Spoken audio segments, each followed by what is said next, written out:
Hello साथियों, welcome to royal study. आज की इस वीडियो में प्रैक्टिस सेट 11 आपके लिए लेकर आए हैं। इससे पहले हम प्रैक्टिस सेट 10 तक आपको दे चुके हैं। अगर ये सारी वीडियोस अगर आपने नहीं देखी है तो यहाँ पर हम आई बटन पर लिंक दे देंगे, जहां से आप क्लिक करके उन सभी वीडियोस को देख सकते हैं।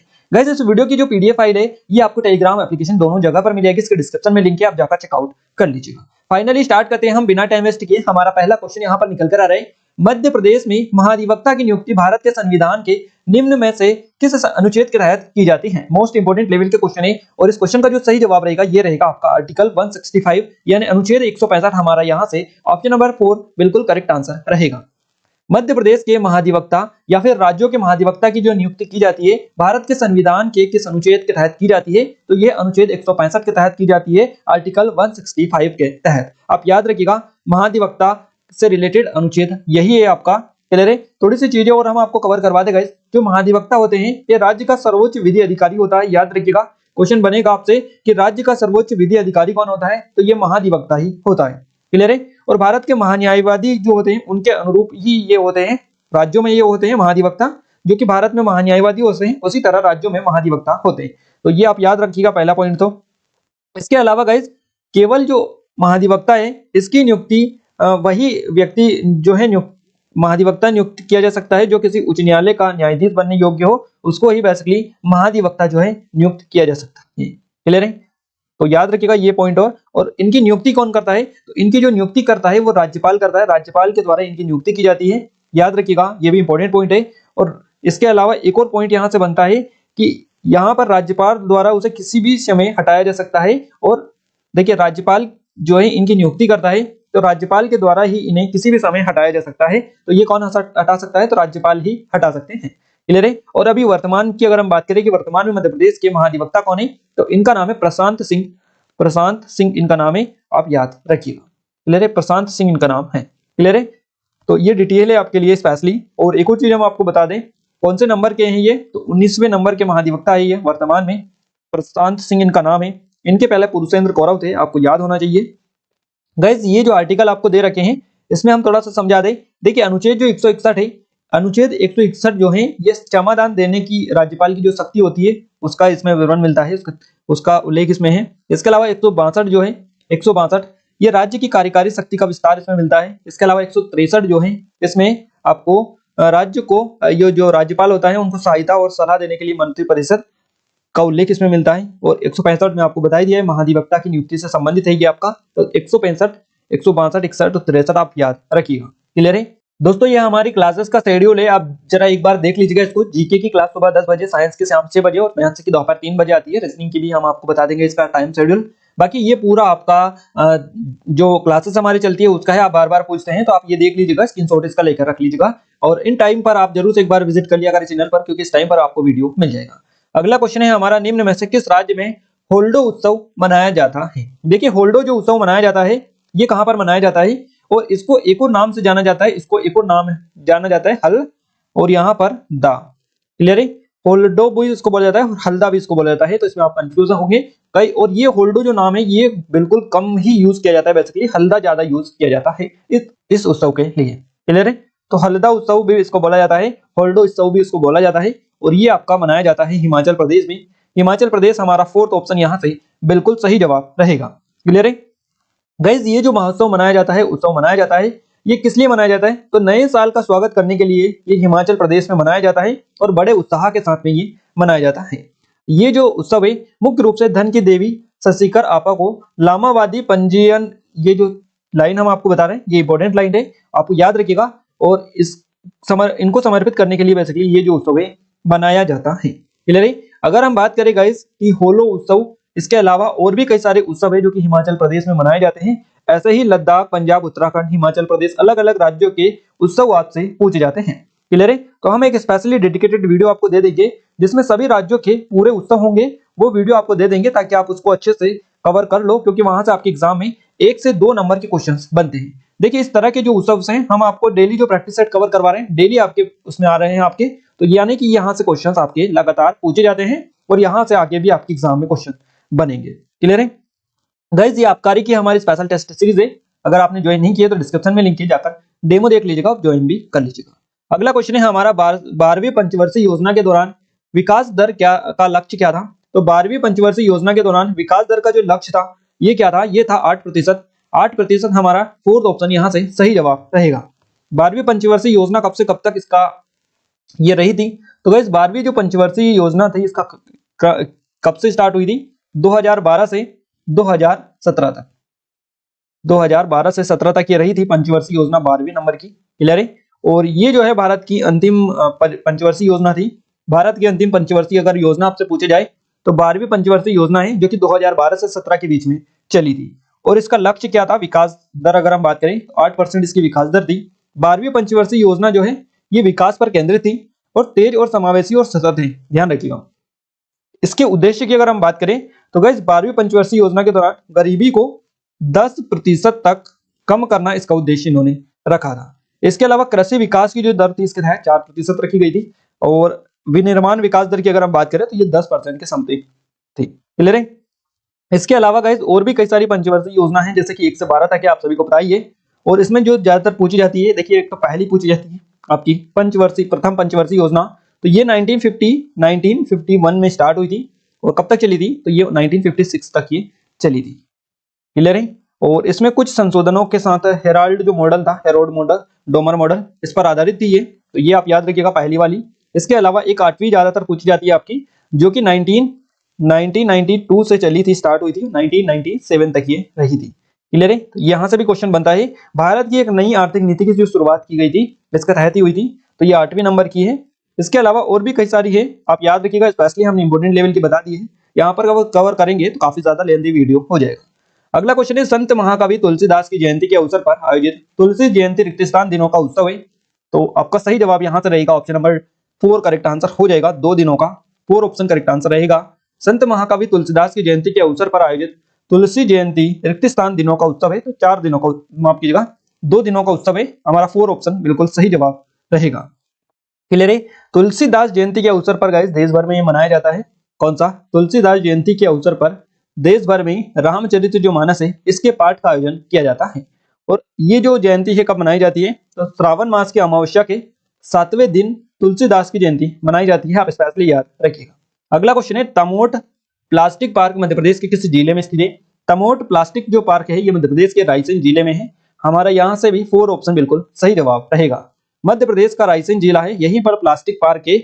यहाँ पर एक गांव है तमोट गांव, है ना, तमोट गांव है यहाँ पर, वहीं पर ये पार्क स्थित है, प्लास्टिक पार्क ये है। क्लियर है। तो याद रखिएगा। और भारत में कुल इस तरह के 6 प्लास्टिक पार्क है, याद रखिएगा। और अगर हम बात करें मध्य प्रदेश में, तो मध्य प्रदेश में टोटल 2 प्लास्टिक पार्क है, कौन कौन से, पहला नंबर का आपका यही हो गया तमोट जो कि रायसेन में है, रायसेन में। और दूसरा कौन सा है, दूसरे की अगर हम बात करें तो गाइस दूसरा है आपका बिलोवा, जिसको बोला था बिलोवा। और बिलोवा ये कहां पर आता है, तो ये आपका आता है ग्वालियर में। क्लियर है। तो याद रखिएगा दोनों तरह के हैं। इसके अलावा भी मध्य प्रदेश में और कई सारे पार्क हैं, जैसे कि रत्न आभूषण पार्क इंदौर में है आपका, जैव ऊर्जा पार्क रीवा में है, मसाला पार्क जैसे कि छिंदवाड़ा में है, इसके अलावा बागवानी पार्क मंदसौर में, इस तरह के कई सारे पार्क ऑलरेडी मध्य प्रदेश में हैं। क्लियर है। अगला क्वेश्चन है हमारा, उससे पहले हम आपको बता दें गाइस, हमारी पटवारी की स्पेशल टेस्ट सीरीज है, आबकारी आरक्षक की स्पेशल टेस्ट सीरीज है, एमपी जीके की टॉपिक वाइज टेस्ट सीरीज है, इन सभी का जो वीडियो की लिंक है, इन सभी की जो स्पेशल लिंक है वो डिस्क्रिप्शन में हमने दे दी है। इसके अलावा गाइस डेमो जरूर से चेकआउट कर लीजिएगा, क्योंकि डेमो आप चेक करेंगे आपको आई थिंक जरूर से पसंद आएगी। कोई डाउट है, कुछ क्वेरीज है तो आप हमें नंबर पर कांटेक्ट कर सकते हैं, आप जरूर से चेकआउट करिएगा। ये ई बुक है हमारी 2022 की, जिसकी लिंक भी डिस्क्रिप्शन में डाल दी है, आप जाकर चेकआउट कर लीजिएगा। एप्लीकेशन को डाउनलोड कर लीजिएगा, टेलीग्राम को भी ज्वाइन कर लीजिएगा, इनकी लिंक भी डिस्क्रिप्शन में डली हुई है, यहीं पर आपको इनकी पीडीएफ मिल जाएगी। अगला क्वेश्चन है हमारा, इंदिरा गांधी राष्ट्रीय जनजातीय विश्वविद्यालय किस वर्ष कार्य में आया, तो इसका सही जवाब रहेगा वर्ष 2008 में, हमारा यहाँ से 3rd ऑप्शन बिल्कुल सही जवाब रहेगा। वर्ष 2008 में इंदिरा गांधी राष्ट्रीय जनजातीय विश्वविद्यालय ये आपका, और ये कार्य में आया 2008 में। अगर हम बात करें कि कहां पर है आपका ये विश्वविद्यालय, तो ये आपका है अमरकंटक में, अमरकंटक में ये आपका स्थित है, मध्य प्रदेश के अमरकंटक अनूपपुर जिले में स्थित है आपका इंदिरा गांधी राष्ट्रीय जनजातीय विश्वविद्यालय ये है। इसकी स्थापना की बात करें तो इसकी स्थापना जो की गई थी 2008 में इसकी आधारशिला रखी गई थी। और गाइस जो जनजातीय विश्वविद्यालय अधिनियम था, इंदिरा गांधी राष्ट्रीय जनजातीय विश्वविद्यालय अधिनियम 2007 के तहत इसकी स्थापना कब की गई थी, 2008 में की गई थी, याद रखिए। क्लियर है। और इसका उद्देश्य क्या है ये स्पेशली याद रखिएगा। देखिए आदिवासियों की विरासत को संरक्षित करना पहली बात, दूसरा आदिवासी आबादी के लिए शिक्षा का मार्ग प्रदान करना, और एक और तीसरा पॉइंट है सामाजिक समूह केंद्रीय विकास मॉडल तैयार करना। ये तो 3 उद्देश्य इसके हैं, स्पेशली ये नोट डाउन करिएगा क्योंकि ये जरूर से आपके एग्जाम में पूछा जाता है। क्लियर है। अगला क्वेश्चन है हमारा, न्यायिक अधिकारी प्रशिक्षण संस्थान जिसको जोटी बोला जाता है, निम्न में से किस न्यायालय के परिसर में स्थापित किया गया था? सही जवाब इस क्वेश्चन का रहेगा हमारा ऑप्शन नंबर सेकंड, जबलपुर। हमारा यहाँ से सेकंड ऑप्शन बिल्कुल करेक्ट आंसर हो जाएगा। क्लियर है। न्यायिक अधिकारी प्रशिक्षण संस्थान जिसको जोटी बोला जाता है, ये जबलपुर न्यायालय के परिसर में स्थापित किया गया है। इसकी स्पेलिंग आप थोड़े से करेक्ट कर लीजिएगा। तो जबलपुर हमारा यहाँ से करेक्ट आंसर रहेगा। काफी इंपॉर्टेंट है गाइस। सितंबर 2002 में, सितंबर 2002 में इसे पुनर्गठित किया गया था और इसका नाम बदलकर क्या कर दिया गया था? न्यायिक अधिकारी प्रशिक्षण और अनुसंधान संस्थान इसका नाम कर दिया था। पहले न्यायिक अधिकारी प्रशिक्षण संस्थान इसका नाम है, अभी वर्तमान में आप याद रखिएगा। पहले क्या था इसका नाम? तो पहले हम आपको बता दें, न्यायिक शिक्षा प्रदान के लिए ये प्रशिक्षण संस्थान था और स्पेशली यहां से आपका एक क्वेश्चन जरूर से बनता है। नेक्स्ट क्वेश्चन है गाइस हमारा, निम्न में से कौन सा देश भारत के साथ सबसे लंबी सीमा साझा करता है? सही जवाब इस क्वेश्चन का क्या रहेगा? सही जवाब रहेगा हमारा ऑप्शन नंबर 4, बांग्लादेश। बांग्लादेश है, ये भारत के साथ में सबसे लंबी सीमा साझा करता है। तो यहाँ से हमारा फोर्थ ऑप्शन बिल्कुल सही जवाब रहेगा। आप याद रखिएगा, बांग्लादेश जो देश है ये भारत के साथ में सबसे लंबी सीमा साझा करता है। अगर हम बात करें कि गाइस भारत के साथ में अलग अलग सीमा साझा होती है अलग अलग देशों की, तो भारत में कुल कितने किलोमीटर भूमि ऐसी है जहां से अलग अलग राज्यों की सीमा अलग अलग देशों की सीमा लगती है उसके साथ में? तो गाइस याद रखिएगा 15,106.7 किलोमीटर। क्लियर है। ये ऐसी भूमि है जिससे अलग अलग देशों की सीमा लगती है। 15,106 है ना 0.7 किलोमीटर ये क्षेत्र है। क्लियर है, याद रखिएगा। और बांग्लादेश के साथ में सबसे लंबी सीमा साझा होती है, इसी के साथ में अफगानिस्तान के साथ में सबसे छोटी सीमा जो है ये लगती है। क्लियर है। तो ये आई थिंक यहाँ से आपका क्वेश्चन क्लियर हो गया है। अब हम थोड़ी सी और चीजें आपको कवर करवा दें, जैसे कि बांग्लादेश तो आपको क्लियर हो ही गया है। बांग्लादेश के साथ में कितनी सीमा साझा होती है ये आप नोट डाउन करिएगा, 4,096 किलोमीटर। क्लियर है। और अगर हम देखें तो देखिए ये अंतरराष्ट्रीय सीमा है। इसी तरह अगर हम बात करें कि चीन के साथ में कितनी होती है, तो चीन के साथ में होती है 3,488 किलोमीटर। क्लियर है। इसके अलावा अगर नेपाल की बात करें तो नेपाल के साथ में 1751 है ना। और नेक्स्ट है आपका पाकिस्तान। पाकिस्तान के साथ में जो सीमा साझा होती है ये होती है 3,323 किलोमीटर। क्लियर है। तो ये आप याद रखिएगा, यहां से आपके एग्जाम में ज्यादातर क्वेश्चंस इसी तरह के बनते रहते हैं। बांग्लादेश भारत की जो सीमा है ये दुनिया की 5वीं सबसे लंबी भूमि सीमा है।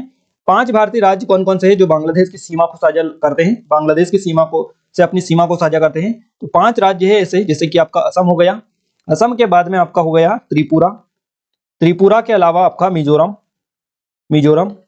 मिजोरम चौथे नंबर पर आता है आपका मेघालय, और 5वां राज्य है आपका पश्चिम बंगाल। तो ये 5 राज्य है जो कि आपका बांग्लादेश के साथ में अपनी सीमा को साझा करते हैं।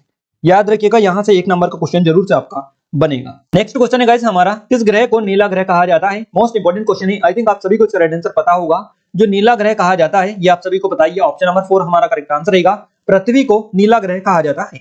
पृथ्वी को नीले ग्रह के रूप में जाना जाता है, आप सभी को बताइए। और आप सब हम पृथ्वी पर ही रहते हैं जो कि नीला ग्रह कहा जाता है। देखिए सूर्य से यहाँ तीसरा ग्रह है, सूर्य के बाद में सूर्य से यहाँ अगर हम बात करें तो तीसरे नंबर का ग्रह है सूर्य से पृथ्वी, और केवल इस ग्रह पर जीवन का अस्तित्व देखने को मिलता है। गाइस आप याद रखिएगा, लगभग 4.5 अरब वर्ष पहले पृथ्वी का निर्माण हुआ था। और सौर मंडल के अंतर्गत अगर हम बात करें पृथ्वी की, तो यह एक चट्टानी ग्रह माना जाता है। सूर्य के बड़े द्रव्यमान के कारण पृथ्वी चारों ओर घूमती है सूर्य के। क्लियर है। और अंतरिक्ष में भी पृथ्वी घूमती रहती है, ये आप सभी को पता है। और आई थिंक यहां से आपका क्वेश्चन पहले भी बन चुके हैं। क्लियर है। तो याद रखिएगा, आप पृथ्वी जो है इसके लगभग 74% भाग है इसका पृथ्वी का, ये जो है इसमें पानी होता है। 74% जो भाग है यहाँ पर पानी होता है, और विभिन्न स्थानों से पृथ्वी का जो पानी है ये अलग अलग जगहों से आया है। क्लियर है। तो याद रखिएगा। और एक और याद रखिए हम चीज, तो गाइज यहाँ से क्वेश्चन बनता है आपका कि बृहस्पति की तुलना में कौन सा ग्रह छोटा है? तो गाइज ये पृथ्वी जो है बृहस्पति की तुलना में बहुत छोटा है। क्लियर है।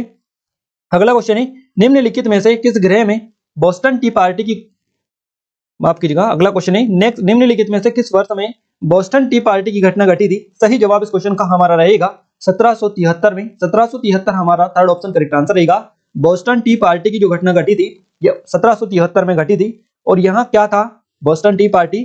तो यह एक राजनीतिक विरोध था जो कब हुआ था?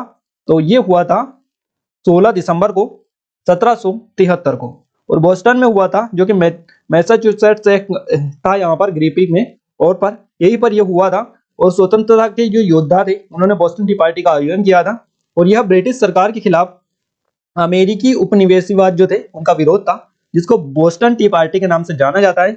और ये एक घटना है 1773 की। क्लियर है। अगला क्वेश्चन है हमारा, अगला क्वेश्चन है पंपास निम्न में से किस महाद्वीप में उपजाऊ घास का मैदान है? सही जवाब इस क्वेश्चन का रहेगा हमारा अर्जेंटीना। अर्जेंटीना हमारा थर्ड ऑप्शन इस क्वेश्चन का सही जवाब रहेगा। क्लियर है। पंपास घास का जो मैदान है गाइस ये अर्जेंटीना में। इसके अलावा यहाँ पर उरुग्वे और एक और ब्राजील जो है, ब्राजील, उरुग्वे और अर्जेंटीना, यहाँ पर ये घास का मैदान है पंपास। अगर आपसे पूछे जाए कि ये किस महाद्वीप में है, अब जैसा कि यहाँ पर एशिया, अफ्रीका, अर्जेंटीना इस तरह से दे रखा है, अगर महाद्वीप आपको दे रखे ऑप्शन में, तो महाद्वीप के साथ में इसका सही जवाब जाएगा कहां पर? दक्षिण अमेरिकी जो महाद्वीप है, दक्षिण अमेरिकी महाद्वीप, यहां पर यह आपका आता है। क्लियर है। अगला क्वेश्चन है अटल बिहारी वाजपेयी जी का जन्म कब हुआ था? अटल बिहारी वाजपेयी जी का जन्म हुआ था 25 दिसंबर को 1924 में। हमारा यहां से सेकंड ऑप्शन बिल्कुल सही जवाब रहेगा। 25 दिसंबर 1924 को इनका जन्म हुआ था। कहां पर हुआ था? मध्य प्रदेश के ग्वालियर में। भारत के 10वें नंबर के प्रधानमंत्री थे ये, है ना। और पहले अगर हम बात करें कि पहले ये कब बने थे, 1996 से ये बने थे, और 13 दिनों के लिए ये बने थे। क्लियर है। 1996 में 13 दिनों के लिए बने थे। उसके बाद में 1998 में ये बने थे, और ये रहे थे फिर उसके बाद में 2004 तक। क्लियर है। इनका जन्म 25 दिसंबर 1924 को ग्वालियर शहर में हुआ था। देखिए पूर्व प्रधानमंत्री है अटल बिहारी वाजपेयी जी, और इनकी जयंती को भारत में किस रूप में मनाया जाता है? तो इनकी जयंती को 25 दिसंबर को हर साल सुशासन दिवस के रूप में मनाया जाता है। ये तो आप सभी को आई थिंक पता ही है। और अगर हम बात करेंगे गाइस, इनको कई सारे सम्मान भी वैसे दिए जा चुके हैं, जैसे कि भारत का सर्वोच्च नागरिक सम्मान है भारत रत्न, ये इनको दिया गया 2015 में। क्लियर है। इसके अलावा 1994 में इनको दूसरा जो सर्वोच्च सम्मान है पद्म विभूषण, इससे सम्मानित किया गया था। तो क्लियर है, ये आप याद रखिएगा थोड़ी सी डिटेल, यहाँ से क्वेश्चन आपके बनते हैं। अगला क्वेश्चन है गाइस हमारा, भारत में आयकर अधिनियम कब प्रभावी हुआ? देखिए इसका जो सही जवाब रहेगा ये रहेगा 1961 में। भारत में आयकर अधिनियम जो प्रभावी हुआ ये 1961 में हुआ। 1961 हमारा यहाँ से थर्ड ऑप्शन बिल्कुल सही जवाब रहेगा। नेक्स्ट क्वेश्चन है, निम्न में से किस सुधार की मांग नरमपंथियों ने नहीं की थी? नरमपंथियों ने इनमें से कौन सी सुधार की मांग नहीं की थी? तो गाइस इनके द्वारा, नरमपंथियों के द्वारा यहाँ पर जो मांग की गई थी वो है शस्त्र निरसन अधिनियम की, भारतीय उद्योग का संरक्षण और सिविल सेवाओं का भारतीयकरण, इनकी इन्होंने मांग की थी। बट संविधान परिषदों की संख्या में कमी की इन्होंने मांग नहीं की थी। क्लियर है। तो यहां से हमारा फर्स्ट ऑप्शन करेक्ट आंसर रहेगा। इन्होंने जो मांग की थी वो की थी केंद्रीय और प्रांतीय दोनों जो विधान परिषद और विधानसभा है, यहाँ पर इन्होंने विस्तार की बात की थी, इनकी संख्याओं में कमी की बात इन्होंने नहीं की थी। और यहाँ पर आपको कमी दे रखा है, तो ये आपका सही जवाब रहेगा। इस क्वेश्चन के फॉर्मेट का जो पूछा गया है कि नरमपंथियों ने नहीं की थी, तो ये कमी की इन्होंने नहीं की थी, इनकी संख्या में कमी ऐसी इन्होंने मांग नहीं थी। इनकी मांग थी कि इसका विस्तार किया जाए, इनकी संख्या को बढ़ाया जाए। क्लियर है। तो फर्स्ट ऑप्शन हमारा करेक्ट आंसर हो जाएगा। अगला क्वेश्चन है, पातालकोट घाटी कहाँ स्थित है? पातालकोट जो घाटी है ये कहाँ पर है? गाइस ये आपकी छिंदवाड़ा जिले में है। अब छिंदवाड़ा तो ऑप्शन में आपको मिला ही नहीं है, तो आपका सही जवाब यहाँ पर तामिया रहेगा, क्योंकि जो तामिया विकासखंड है ये आपका छिंदवाड़ा जिले में ही आता है। तो यहाँ से हमारा फोर्थ ऑप्शन करेक्ट आंसर रहेगा। पातालकोट जो घाटी है ये तामिया विकासखंड के अंतर्गत ही आता है, छिंदवाड़ा जिले के अंतर्गत ही आता है तामिया विकासखंड। यहाँ से लगभग 400 किलोमीटर नीचे है। पूर्ण पृथक घाटी है ये एक तरह से, जो कि आपकी छिंदवाड़ा जिले में देखने को मिलती है। यहाँ पर भारिया जनजाति जो है, भारिया जनजाति ये निवास करती है और मध्य प्रदेश के छिंदवाड़ा जिले में है।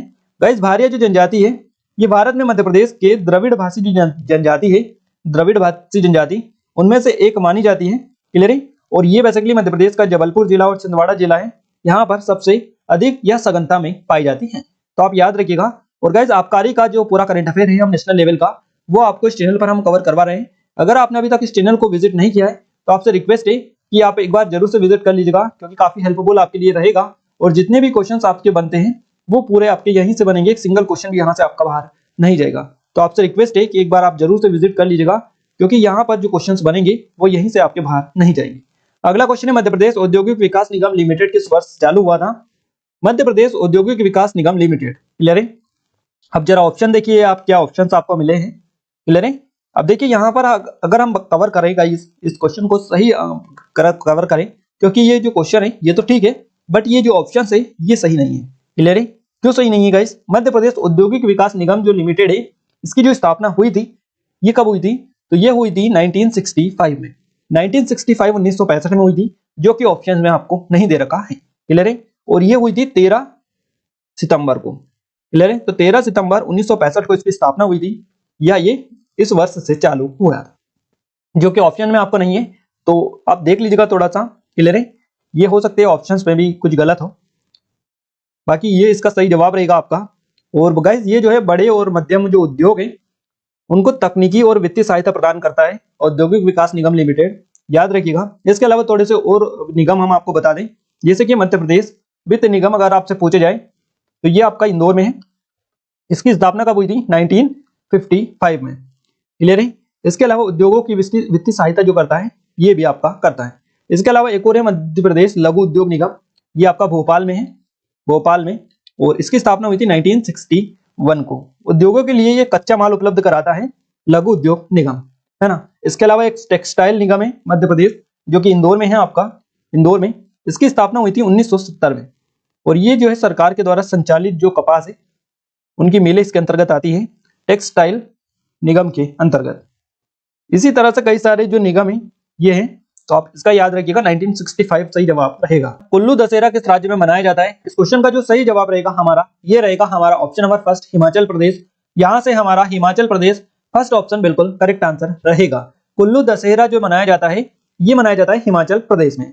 अगला क्वेश्चन है, ओलंपिक में हॉकी में सर्वाधिक स्वर्ण पदक जीतने वाला देश कौन सा है? तो ओलंपिक में हॉकी में सर्वाधिक स्वर्ण पदक जीतने वाला जो देश है, इस देश का नाम है भारत। भारत यहाँ से हमारा सेकेंड ऑप्शन, याद रखिएगा आप, हमारा बिल्कुल करेक्ट आंसर रहेगा। अगला क्वेश्चन है, राष्ट्रीय देवी अहिल्या सम्मान किसे नहीं दिया जाता है?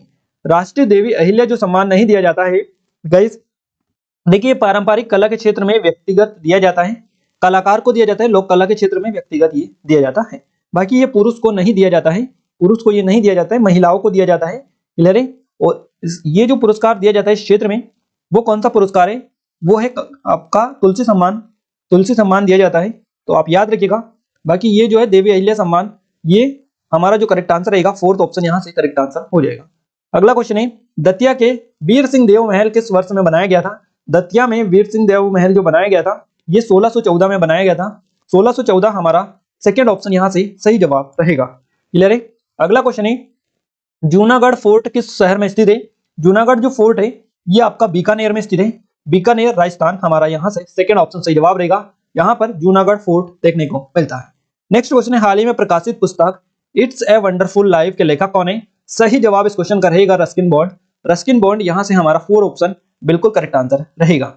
नेक्स्ट क्वेश्चन है, कृष्ण राव पंडित एक प्रख्यात है, तो कृष्ण राव पंडित जो है एक प्रख्यात गायक है, ये गायक यहाँ से हमारा फोर ऑप्शन यहाँ से भी सही जवाब रहेगा। नेक्स्ट क्वेश्चन है, कबीर चबूतरा जहाँ संत कबीर ने तपस्या की थी, निम्न में से किस स्थान पर यह स्थित है? तो गाइस कबीर चबूतरा जो है ये आपका अमरकंटक में है, अमरकंटक हमारा फर्स्ट ऑप्शन सही जवाब रहेगा।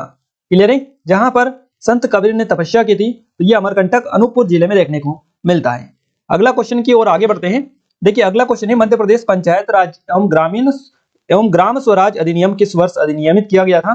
तो ये अधिनियमित किया गया था 1993 को। क्लियर है? 1993 यहाँ से हमारा थर्ड ऑप्शन बिल्कुल करेक्ट आंसर रहेगा। अगला क्वेश्चन है, निम्न में से कौन अली वर्दी खान की मृत्यु के बाद 1756 में बंगाल का नवाब बना था? देखिए 1756 में बंगाल का जो नवाब बना था अली वर्दी खान की मृत्यु के बाद में, इसका नाम है सिराजुद्दौला। सिराजुद्दौला यहाँ से हमारा सेकेंड ऑप्शन सही जवाब रहेगा। नेक्स्ट क्वेश्चन है, मध्य प्रदेश, क्वेश्चन है मध्य प्रदेश में रिक्त स्थान वर्ग किलोमीटर आरक्षित वन क्षेत्र है। देखिए अभी हमने एक दो दिन पहले ही आपको कवर करवाया था।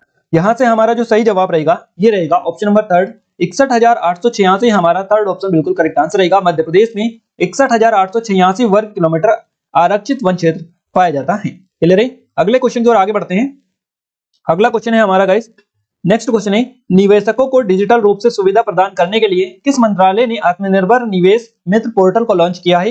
ये जो किया है, ये किया है वाणिज्य और उद्योग मंत्रालय ने।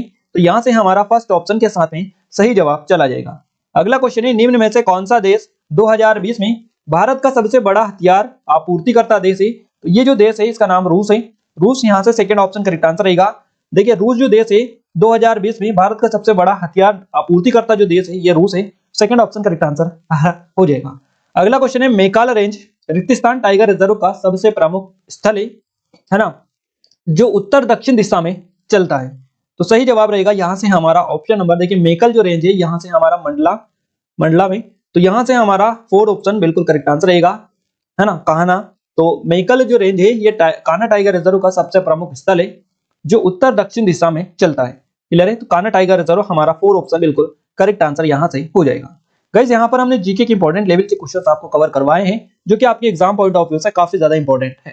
क्लियर है, यहाँ से आपके एग्जाम में हर एक क्वेश्चन जो पूछे जाता है, देखिए पहली शिफ्ट में यहाँ से मेकल रेंज से पूछ लिया है, दूसरे शिफ्ट में भी इसी तरह के क्वेश्चन इससे रिलेटेड ही कोई पूछे जाएगा। इसीलिए हम आपको ज्यादातर फोकस करवा रहे हैं कि आप इन्हीं क्वेश्चंस को अच्छे से कवर कर लें, तो यहाँ से आपका क्वेश्चन बाहर नहीं जाएगा।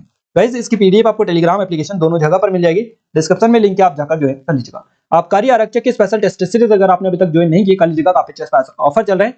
और गाइस इसमें अभी तक काफी अच्छे टेस्ट डाल दिए गए आपके लिए, 400 से अधिक कंटेंट है यहाँ पर, आप एक बार जाकर जरूर से चेकआउट कीजिएगा। डेमो अगर आपने अभी तक नहीं देखा है तो आपसे रिक्वेस्ट है कि एक बार डेमो जरूर से चेकआउट कीजिएगा, तब आपको पता चलेगा कि कितना एडवांस कंटेंट यहाँ पर आपको मिल रहा है।